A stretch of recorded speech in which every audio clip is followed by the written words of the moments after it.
जरा सोचो, क्यों लगता है कि जिंदगी में वही स्ट्रगल्स बार बार रिपीट होती हैं, चाहे वो पैसा हो, एग्जाम्स हो या रिलेशनशिप्स। जैसे एक साइकिल में अटक से गए हो। आज मैं तुम्हें वो हिडन लूप समझाने वाला हूँ और कैसे तुम उसे तोड़ के अपनी लाइफ बदल सकते हो। Concept number 1, the actual loop. Psychologist इसे कहते हैं साइको साइबरनेटिक लूप। सिंपल शब्दों में कहें तो तुम्हारा ब्रेन एक डिफॉल्ट प्रोग्राम बना लेता है। जब भी सेम सिचुएशन आती है, तुम वही पुराने रिएक्शन देते हो और वही पुराने रिजल्ट्स फिर से रिपीट होते हैं। ये साइकिल चलता रहता है जब तक कि तुम कॉन्शियसली अपना रिएक्शन चेंज नहीं करते। इसे समझने के लिए एक सिंपल एग्जाम्पल लेते हैं। सबसे बेस्ट एग्जाम्पल, पैसा।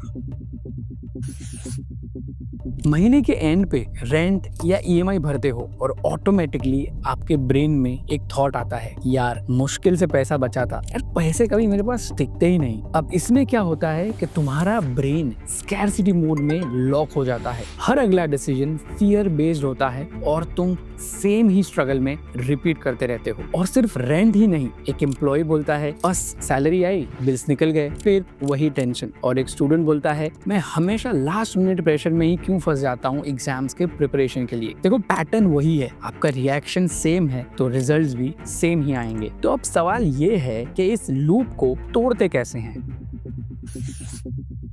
इमेजिन करो, उसी रेंट के मोमेंट पे जो ईएमआई का मोमेंट है, तुम अपना रिएक्शन चेंज कर दो और बस तुम ये बोलो कि यार मैं ग्रेटफुल हूँ कि मेरे पास पे करने के लिए पैसे तो हैं। ये प्रूफ है कि अबंडेंस और बहुत सारी नई चीजें मेरे लिए रास्ते में हैं, प्रॉस्पेरिटी मेरे लिए ऑन द वे है। ये कॉन्शियस शिफ्ट एक नई फ्रीक्वेंसी क्रिएट करता है। ये थोड़ा एब्स्ट्रैक्ट लग रहा है, राइट? रेडियो स्टेशन की एनालॉजी से समझते हैं।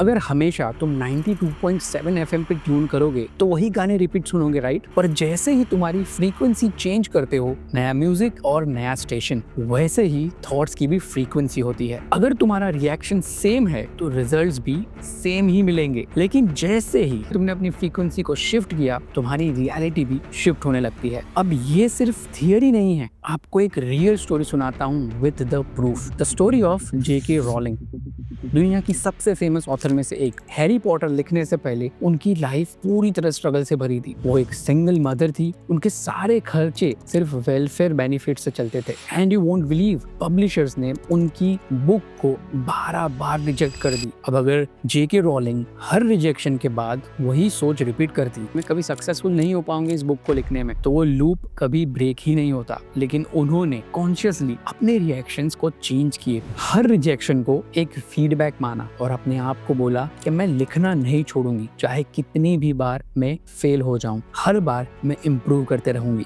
और वही सोच उन्हें लेकर गई एक ऐसी जगह जहां दुनिया उन्हें जेके रॉलिंग के नाम से जानती है, एक $1 बिलियन ऑथर।